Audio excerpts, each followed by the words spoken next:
Assalamualaikum warahmatullahi wabarakatuh. Nama saya Ayu Lalen Jelita, absen 8 dari kelas 10 K2 akan berkunjung bab iman kepada malaikat. Alhamdulillahirrabbilalamin. Wassalatu wassalamu ala asrafil anbiya'i wal mursalin wa ala alihi wa sahbihi ajmain, amma ba'du. Puji syukur kehadirat Allah Subhanahu wa taala yang telah memberikan rahmat dan hidayahnya, serta salawat serta salam kita aturkan kepada Rasulullah SAW. Nah, yang pertama saya akan membacakan subbab terlebih dahulu. Yang pertama, pengertian iman kepada malaikat. Yang kedua, nama dan tugas malaikat-malaikatnya. Yang ketiga, sifat malaikat. Yang keempat adalah perilaku yang mencerminkan iman kepada malaikat serta hikmahnya. Nah, yang pertama saya akan membacakan pengertian iman kepada malaikat. Apa sih itu iman kepada malaikat? Nah, beriman kepada malaikat Allah merupakan rukun iman yang kedua. Iman artinya percaya, dan beriman kepada malaikat Allah adalah percaya bahwa malaikat-malaikat benar makhluk Allah yang diciptakan dari nur atau cahaya dan tidak memiliki syahwat, sehingga selalu taat kepada perintah-perintahnya. Malaikat merupakan salah satu makhluk ciptaan Allah, selalu menyembah Allah dan selalu taat kepadanya, tidak pernah melakukan dosa atau maksiat, dan tidak ada suatu orang pun yang mengetahui jumlah pasti malaikat. Namun, kita harus mengetahui 10 malaikat beserta tugasnya. Pada dasarnya, manusia tidak bisa melihat malaikat yang sebenarnya ketika berada di dunia. Hal itu bertujuan untuk menguji keimanan manusia akan keberadaan malaikat. Namun ketika roh manusia telah dicabut dan ia telah berada di alam kubur, barulah manusia bisa melihat wujud malaikat. Mengimani malaikat hukumnya adalah wajib, seperti halnya percaya kepada Allah dan rukun iman yang lainnya. Jadi umat Islam harus mempercayai keberadaan malaikat, sebab umat Islam yang tidak percaya bahwa adanya malaikat dihukumi sebagai orang yang murtad, yaitu orang yang keluar dari agamanya. Nah, dalil dari iman kepada malaikat itu berada di surah Al-Baqarah ayat 285, yang artinya Rasul telah beriman kepada Al-Quran yang diturunkan kepadanya dari Tuhannya. Demikian pula orang-orang yang beriman, semuanya beriman kepada Allah, malaikat-malaikatnya, kitab-kitabnya, dan rasul-rasulnya. Mereka mengatakan, kami tidak membeda-bedakan antara seseorang pun dengan orang lain dari rasul-rasulnya. Dan mereka mengatakan, kami dengar dan kami taat. Mereka berdoa, ampunilah kami ya Tuhan kami, dan kepada Engkau-lah kami kembali. Dari surat tersebut adalah suatu dalil yang mengatakan bahwa adanya suatu malaikat. Nah, bab kedua yaitu sifat-sifat malaikat. Sifat-sifat malaikat ini ada banyak sekali dan berbeda dari manusia. Saya akan membacakan beberapa sifat-sifat malaikat. Yang pertama yaitu malaikat selalu bertasbih siang dan malam. Terdapat dalilnya juga di surat Al-Anbiya ayat 19 dan 20 bahwa malaikat selain memiliki tugasnya masing-masing, ternyata juga bertasbih loh siang dan malam, tak pernah. Yang kedua, malaikat suci dari sifat manusia dan jin. Nah, sifat ini malaikat tidak pernah berbuat maksiat atau berbuat dosa karena mereka takut akan akibatnya yang telah ia perbuat. Nah, berbedakan dengan manusia yang selalu mengumbar aurat, mengumbar kehinaan, yang bisa mendapatkan dosa dan maksiat-maksiat. Nah, yang ketiga, selalu taat dan patuh kepada perintah Allah Subhanahu wa ta'ala. Selanjutnya, sifat-sifat malaikat adalah bisa terganggu oleh bau yang tidak sedap. Contohnya, kotoran, sampah, dan bau bawang merah atau bawang putih. Pernah Nabi menyuruh orang untuk pergi ke masjid, lalu mencium bau bawang merah dan bawang putih, sehingga Rasul menyuruh orang tersebut untuk keluar dan menjauhi tempat tersebut. Nah, selain tadi yang saya sebutkan, malaikat juga mempunyai rasa malu. Berbeda dengan manusia yang selalu mengumbar aurat-auratnya dan selalu berfoya-foya dengan apa yang ia miliki. Manusia juga selalu riak atau sombong. Berbeda dengan malaikat malu, justru malu dengan apa yang diperbuat. Malaikat juga mempunyai kekuatan dan kecepatan cahaya. Nah, selanjutnya tidak pernah lelah melakukan apa yang diperintahkan oleh Allah, tidak makan dan minum, dapat berubah wujud. Yang selanjutnya suci dari sifat-sifat manusia tadi ya, seperti hawa nafsu. Setelah itu berselanjutnya yang ketiga yaitu nama dan tugas malaikat. Nah, malaikat yang harus kita ketahui itu ada 10. Nah, yang pertama malaikat Jibril. Malaikat Jibril adalah tugasnya menyampaikan wahyu kepada Rasulullah. Yang kedua malaikat Mikail, yaitu memberi rizki pada makhluk yang ada di dunia serta mengatur hujan, angin, serta tanaman. Nah, yang ketiga yaitu malaikat Israfil. Malaikat Israfil ini tugasnya adalah meniup sangkakala di hari kelak. Nah, tiupan-tiupan itu terbagi menjadi 3, yaitu tiupan yang pertama, yang kedua, dan ketiga. Nah, tiupan-tiupan tersebut dijelaskan pada bab hari kiamat. Nah, yang keempat yaitu malaikat Israfil. Malaikat Israfil adalah tugasnya mencabut manusia atau mencabut nyawa makhluk hidup yang lainnya. Malaikat Munkar dan Nankir yaitu tugasnya menanyai orang-orang yang ada di kubur. Yang ketujuh malaikat Raqib. Malaikat Raqib tugasnya adalah mencatat amal baik manusia, dan malaikat Atid tugasnya mencatat amal buruk manusia. Nah, kedua malaikat ini berada di bahu kita, bahu manusia. Mereka tidak pernah letih, tidak pernah melewatkan satupun perbuatan kita, karena nanti perbuatan kita nanti akan dipertanggungjawabkan di hari kelak.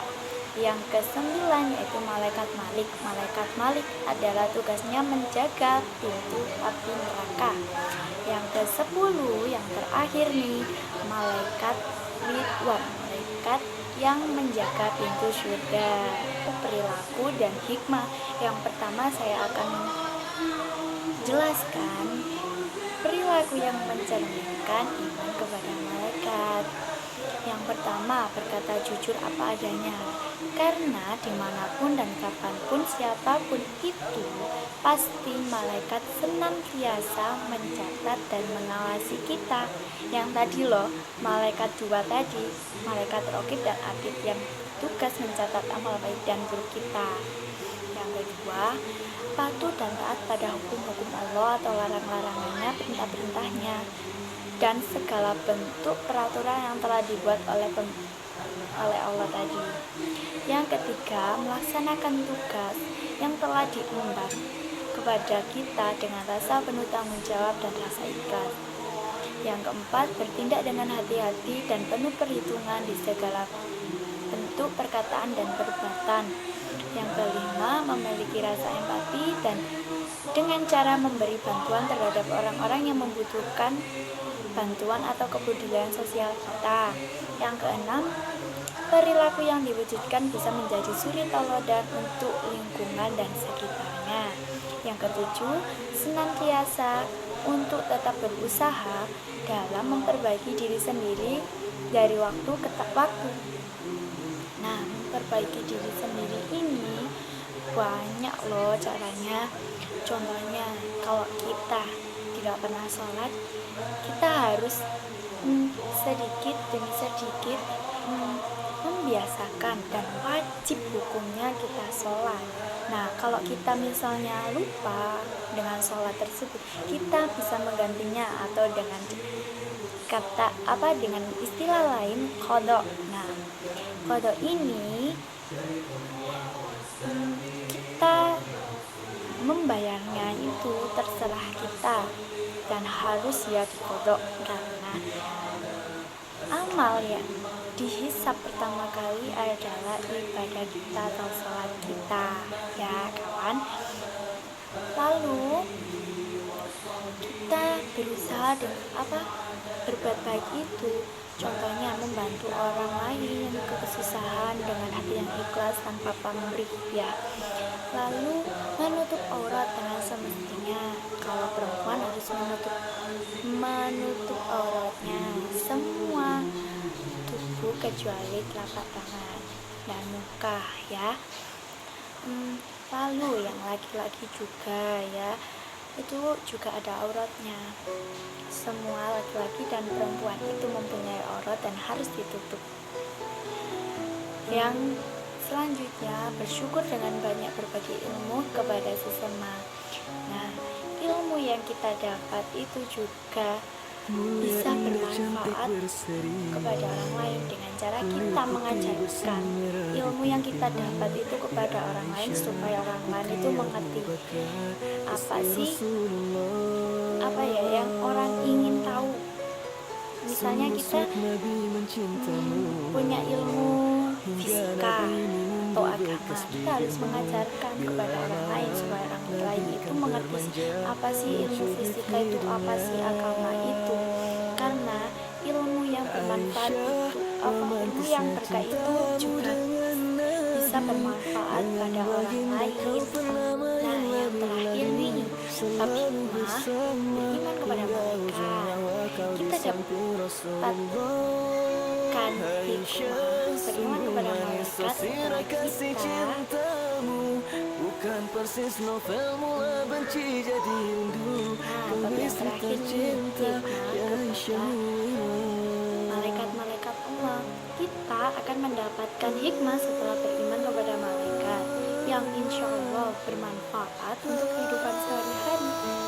Hikmah tersebut diantaranya: 1. Meningkatkan iman dan takwa seseorang kepada Allah Subhanahu wa Ta'ala, karena ingat bahwa malaikat merupakan salah satu ciptaan Allah, dan siapapun yang beriman kepada Allah maka harus beriman kepada malaikat. Nggak harus malaikat, ya, kan iman kan ada iman kepada malaikat, iman kepada rasul-rasul, dan iman kepada kitab-kitab, qadar dan qadar, ya. Nah, membuat manusia senantiasa berhati-hati ketika melakukan segala perbuatan. Nah, membuat kita berhati-hati itu karena banyak ada malaikat yang selalu mengawasi kita, tidak luput dari apapun kita perbuat. Nah, mereka berdua ini tidak pernah tidur, ya kan? Malaikat tidak mempunyai nafsu seperti manusia, tidak pernah lelah untuk mencatat amal-amal kita yang diperbuat, karena apapun yang kita perbuat akan dipertanggungjawabkan di hari kelak nanti. Yang ketiga, mendorong manusia untuk terus meningkatkan amal baik, karena sekecil apapun kebaikan pasti akan dicatat. Ya, yang tadi ya. Yang keempat, menghindarkan manusia dari perbuatan buruk dan tercela. Yang kelima, keyakinan akan kebesaran Allah bisa bertambah banyak. Kebesaran Allah kan sudah banyak sih. Kebesarannya, Allah sudah menciptakan langit, bumi beserta isi-isinya, manusia, tumbuhan, hewan, dan lain-lain. Kita juga diciptakan oleh Allah loh, ya, jangan lupa. Nah, itu bentuk kebesaran Allah. Sungguh besar ya Allah itu. Makanya kita harus tetap bersyukur dan selalu takwa dan beribadah kepadanya, mendekatkan diri kepada Allah Subhanahu wa Ta'ala. Yang terakhir, manusia akan berlomba-lomba dalam melakukan kebaikan. Nah, kebaikan ini akan menghasilkan pahala, menghasilkan amal-amal yang baik, sehingga amal kita nanti lebih baik yang baik. Masa enggak mau sih amal kebaikan kita lebih banyak daripada amal keburukan kita? ya kan? Karena malaikat Ridwan, kalian kan sudah mengetahui sih malaikat Malik dan malaikat Ridwan. Nah, kedua malaikat ini lah yang menjadi penentu kita akan masuk pintu yang mana. Nah, wabillahi wal taufiq wal hidayah. Wassalamualaikum warahmatullahi wabarakatuh. Jangan lupa Elvi Sukaisi membeli minyak. Terima kasih banyak. Mohon maaf bila ada kesalahan dari saya. Banyak kurang mengerti dari perkataan saya. Banyak yang kurang dari kultum saya, mohon dimaafkan.